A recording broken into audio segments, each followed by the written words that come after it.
Welcome! In this session, we'll dive into problem number 2063, titled Vowels of all substrings. This is an intriguing problem that challenges our understanding of strings, substrings, and efficient algorithm design.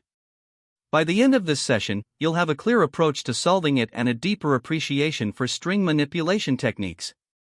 Let's get started. In this problem, you are given a string called word that consists only of lowercase English letters. A substring is defined as a contiguous sequence of characters within the string. Now, we are specifically interested in substrings that contain only vowels, which are the letters of E, I, O, and U. These are what we call vowel substrings. The task is to calculate the total number of vowels that appear in all possible substrings of the given string word. For the input, we have a string word where its length can range from 1 to 100,000 characters. The output will be a single integer representing the sum of all vowels present in every possible substring of the string. Let's consider an example to clarify the problem. If the input string is ABA, we first list all its possible substrings, B, BBA, and ABA. Next, we count the vowels in each substring. The first substring, contains one vowel. The substring B has 0 vowels. The next again contributes one vowel. For the longer substrings, UP contains one vowel, BA contains one vowel, and finally, ABA contains 2 vowels. Adding these together, we get a total of 6 vowels. So, for ABA, the output is 6. Now, let's look at another example. If the input string is ABC, the possible substrings are A, B, C, AB, BC, and ABC. Counting vowels in each, the substring A contributes one vowel, B has 0 vowels, and C also has 0 vowels. In the longer substrings, AB includes one vowel, BC has 0 vowels, and ABC has one vowel. Adding these counts gives a total of 3 vowels. So, for the string ABC, the output would be 3. For a slightly more complex example, take the string noon. The substrings of this string are N, O, N, no, O, on, no, O, woon, and noon. Counting the vowels in each, the first substring N has 0 vowels, O has 1 vowel, the next O also has 1 vowel, and N again has 0 vowels. For the longer substrings, No contributes 1 vowel, O has 2 vowels, On has 1 vowel, No O contains 2 vowels, One has 2 vowels, and finally, Noon contains 3 vowels. Adding these, the total number of vowels is 10. So, for noon, the output is 10. To summarize, the problem has certain constraints and edge cases to consider. The string length will always be between 1 and 100,000, and it will only include lowercase English letters. Some edge cases to keep in mind include the smallest input size, like A, which would output 1 since there is only one substring containing one vowel. For strings without vowels, such as BCDFG, the output would be 0. When dealing with very large strings near the upper limit, the solution must be efficient and avoid explicitly generating all substrings. Additionally, repeated vowels, such as in AAAA, must be handled carefully to account for overlapping substrings without redundant calculations. These considerations ensure that the solution is both correct and optimized for all possible inputs. To begin, let's explore the brute force approach to solving this problem. The idea here is straightforward: generate all possible substrings of the given input string and count the vowels in each substring. This involves iterating through all substrings, which can be calculated in n squared, time for a string of length n. For each substring, we then iterate over its characters to check if they are vowels, which takes n, time per substring. Adding up these counts gives us the result. However, this approach has significant drawbacks. Its time complexity is n cubed, which makes it computationally infeasible for large strings, especially when n exceeds 1000. While simple to understand, the brute force method quickly becomes impractical as the input size grows. Now, we turn to an optimized approach using the contribution technique. This method avoids the inefficiency of generating and analyzing all substrings by directly computing each vowel's contribution to the total count. The key insight is that a character at index I contributes to every substring that includes it. Specifically, it appears in I+1 substrings starting from the beginning of the string and I substrings extending to the end. As a result, its total contribution is the product of these two terms, I+1** and I. By traversing the string once, we can identify vowels and calculate their contributions using this formula. Summing these contributions gives the total count of vowels across all substrings, achieving a significant improvement in efficiency. The contribution-based approach is highly efficient, with a time complexity of O(n), since it requires just a single traversal of the string. It also has a space complexity of O(1), needing only a few variables to keep track of the calculations. This makes the method ideal for large input sizes. However, it does assume that the input consists of lowercase English vowels, which aligns with the problem's constraints. The strategy was chosen because it avoids the exponential cost of the brute force approach while leveraging a direct and elegant computation. Comparing the two methods, the brute force approach is simpler conceptually but impractical due to its (n³ complexity. On the other hand, the contribution technique is more efficient, reducing the computational cost to linear time, making it the clear winner for larger inputs.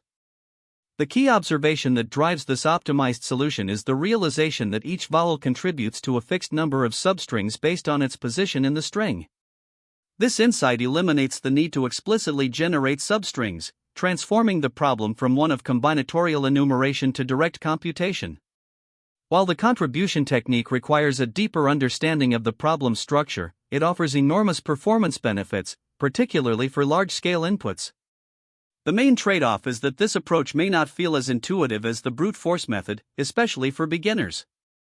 However, its efficiency and scalability make it the best choice for competitive programming and real-world applications where input sizes can be very large. To solve the problem of counting vowels in all substrings of a given string, we start by breaking it into clear, logical steps. First, we generate all possible substrings of the input string word. This involves iterating over all potential starting indices, I, from 0 to the length of the string -1. For each starting index, we also iterate over all possible ending indices, j, from I to the end of the string. Each pair of indices, I, j, corresponds to a substring, which we extract as word, ij plus 1. Once these substrings are generated, we move to the next step of identifying vowels within each substring. For every character in the substring, we check if it is a vowel. This can be done efficiently by using a set containing the vowels a, e, I, o, u, which allows for constant time lookups. We then count the number of vowels in the substring. Finally, we maintain an accumulator variable, total_vowel_count, initialized to 0, and add the vowel count of each substring to this variable. By the end of these steps, we will have the total count of vowels across all substrings of the input string. After accumulating the counts for all substrings, the final step is to return the value of total_vowel_count. This gives us the total number of vowels present across all possible substrings of the input string. Now, this brute force approach is straightforward and easy to understand, but it comes with significant computational costs. The key reason is the sheer number of substrings being generated and processed. Generating all substrings involves iterating over all possible starting and ending indices, which results in (n²) iterations for a string of length n. For each substring, we count vowels, which requires iterating through its characters. On average, the length of a substring is proportional to n, leading to an overall time complexity of n³. Despite its inefficiency, this approach ensures that no substring is overlooked, making it exhaustive. By directly counting vowels for each substring, we guarantee that every contribution to the total vowel count is accounted for. To implement this algorithm, we rely on a few key data structures. First, the input string word is processed directly to generate all substrings. To efficiently check if a character is a vowel, we use a set containing the vowels a, e, I, o, u. Sets allow for constant time membership checks, making them ideal for this purpose. Additionally, we maintain an accumulator variable, total_vowel_count, to store the cumulative count of vowels across all substrings. This variable starts at 0 and is incremented as we process each substring. These simple data structures ensure that the algorithm remains straightforward to implement while effectively solving the problem. To understand the algorithm better, let's walk through an example with the input string word equals ABC. First, we generate all possible substrings. Starting with I equals 0, we generate the substrings A, UB, and ABC. Then, with I equals 1, we generate B and BC. Finally, with I equals 2, we generate the substring C. Next, we count the vowels in each of these substrings. The substring A contains one vowel.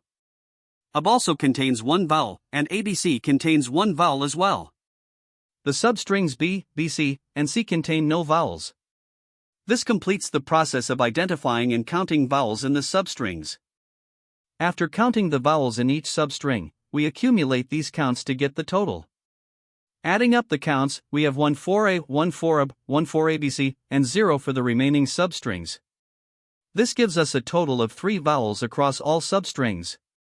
Finally, we return this total, which is 3, as the result. While the brute force approach is clear and methodical, it is computationally expensive. To optimize, we can consider advanced techniques such as pre-computing the contribution of each character to all substrings using dynamic programming. This would significantly reduce the time complexity, making the solution more efficient. These optimizations open the door to solving the problem more effectively for larger input sizes.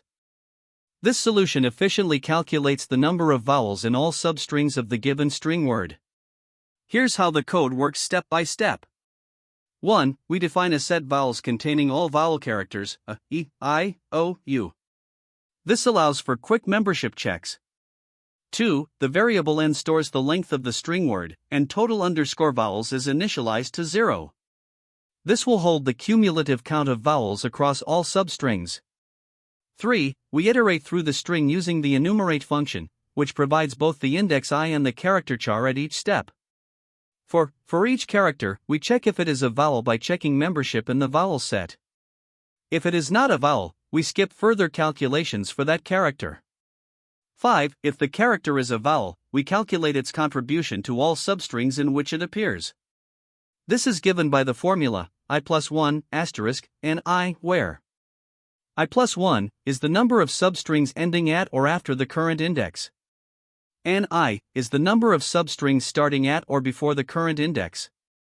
The product of these two values gives the total number of substrings in which the current character appears. 6. We add the contribution of the current vowel to the total underscore vowels counter.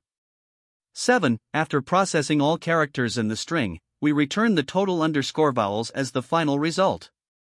The time complexity of this solution is O, n, where n is the length of the input string word, as we are iterating through the string only once. This is significantly more efficient than a brute force approach that would involve generating all substrings explicitly. The space complexity is O, 1, as we only use a few variables and a constant-sized set for vowels. This is the Java implementation of LeetCode problem number 2063, vowels of all substrings. The logic mirrors the Python implementation provided earlier. The key steps include iterating through the string, checking if each character is a vowel, and calculating its contribution to all possible substrings. Differences include Java-specific syntax, explicit type declarations, and the use of Java's index of method to check for vowels. The result is accumulated in a long variable to handle large sums. To solve this problem, we start by initializing some variables.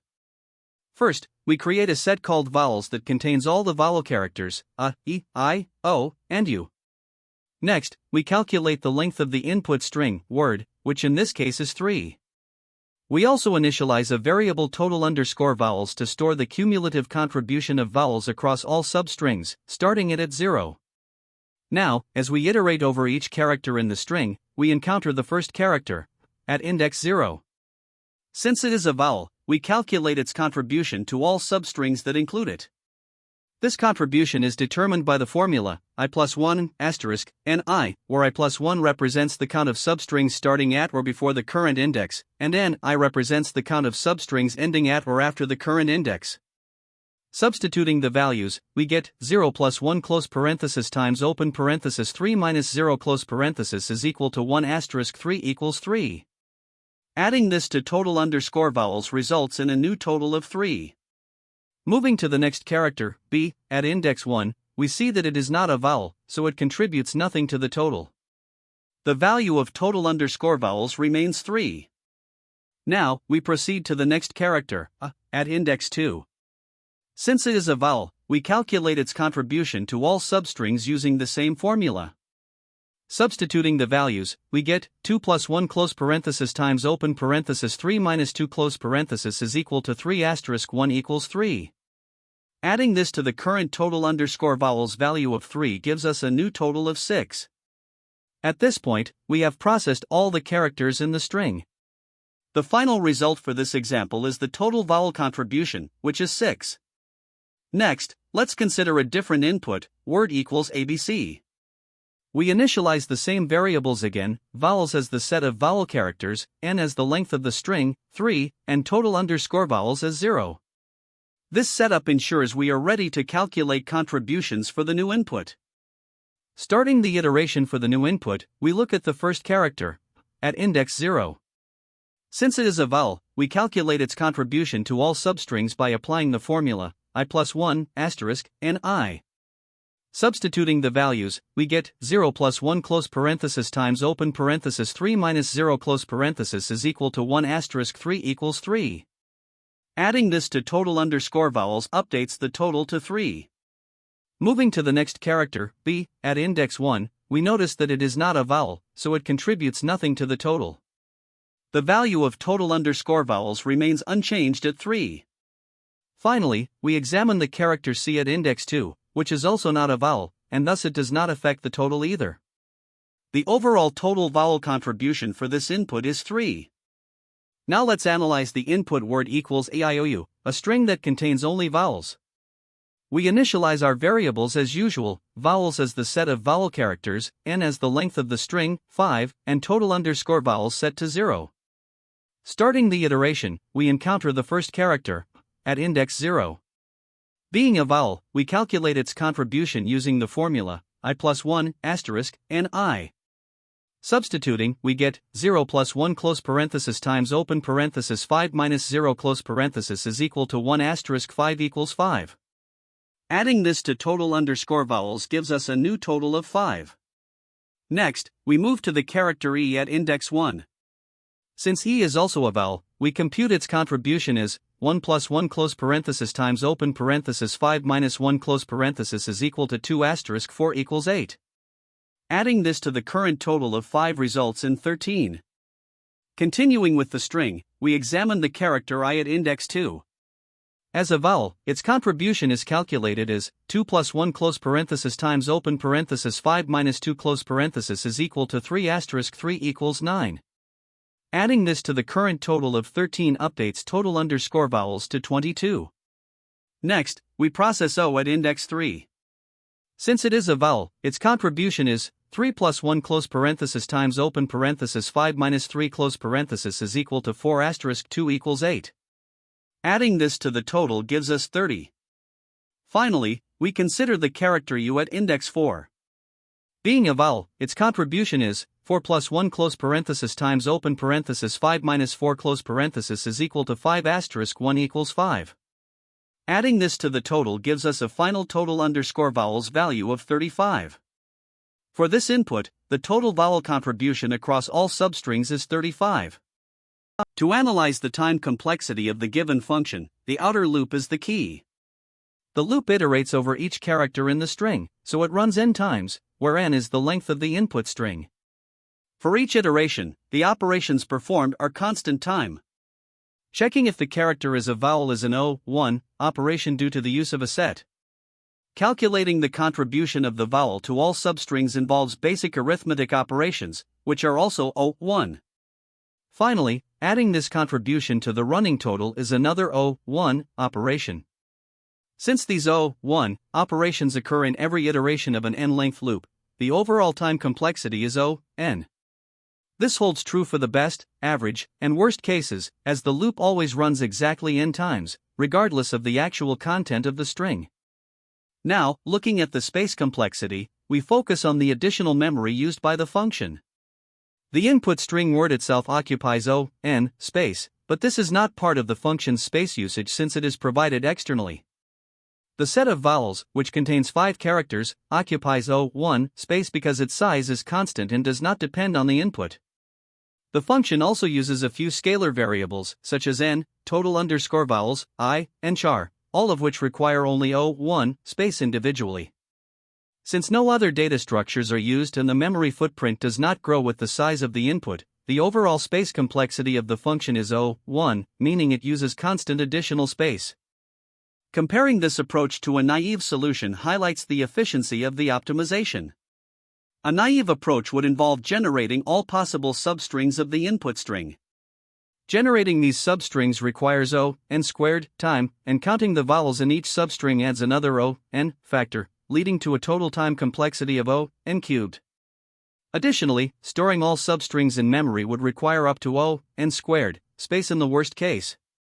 In contrast, the optimized approach avoids generating substrings explicitly.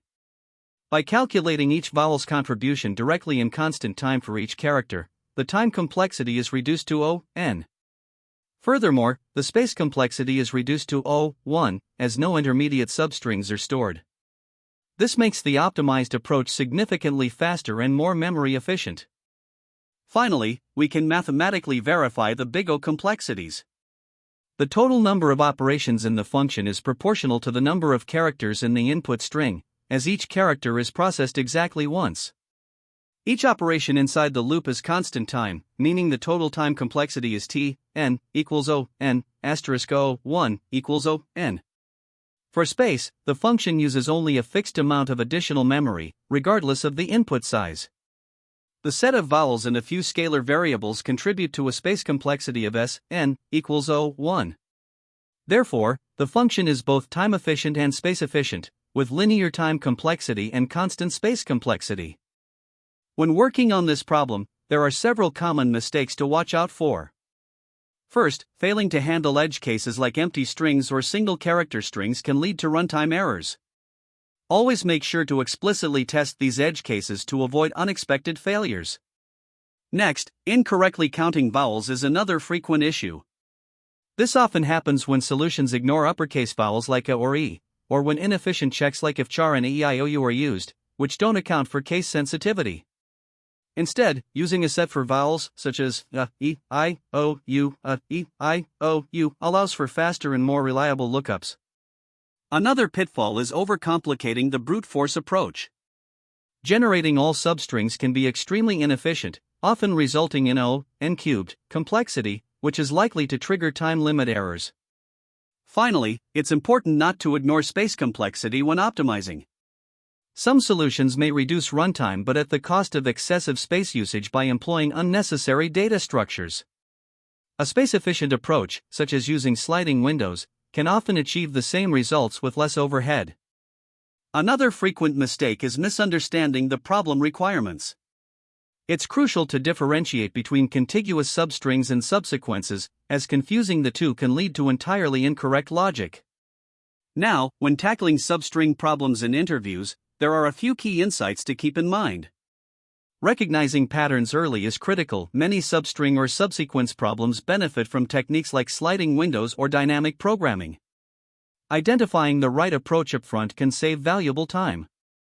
For vowel-related problems specifically, consider strategies like pre-computing or dynamically updating vowel counts.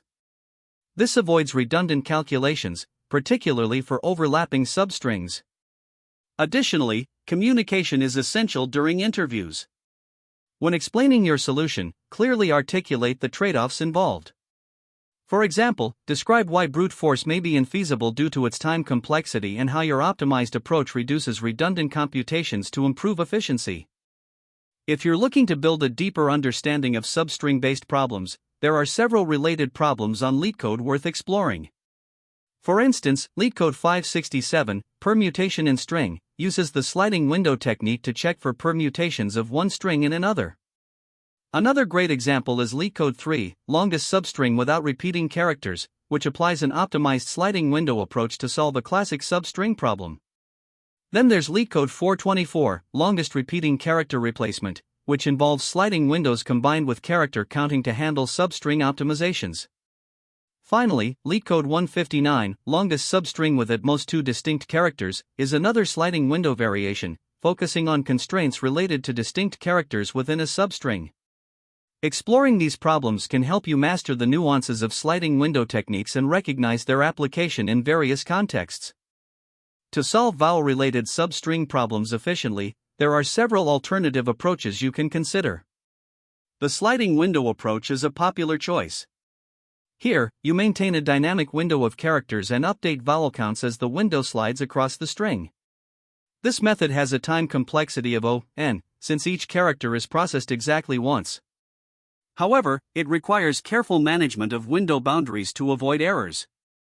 Another option is the prefix sum approach, where you pre-compute a cumulative count of vowels.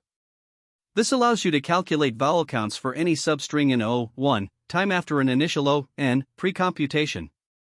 The trade-off here is increased space usage for the prefix sum array. Finally, you can use dynamic programming, which is particularly useful for problems involving cumulative substring analysis. By storing intermediate results, you avoid redundant computations.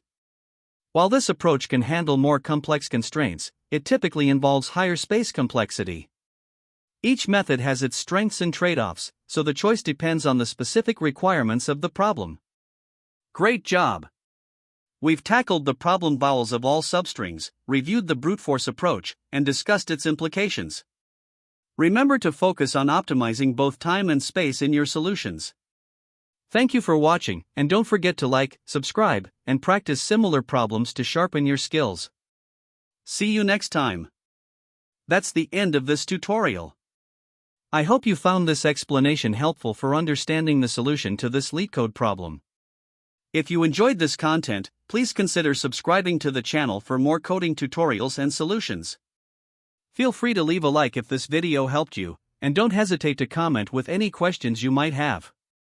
Thanks for watching, and happy coding!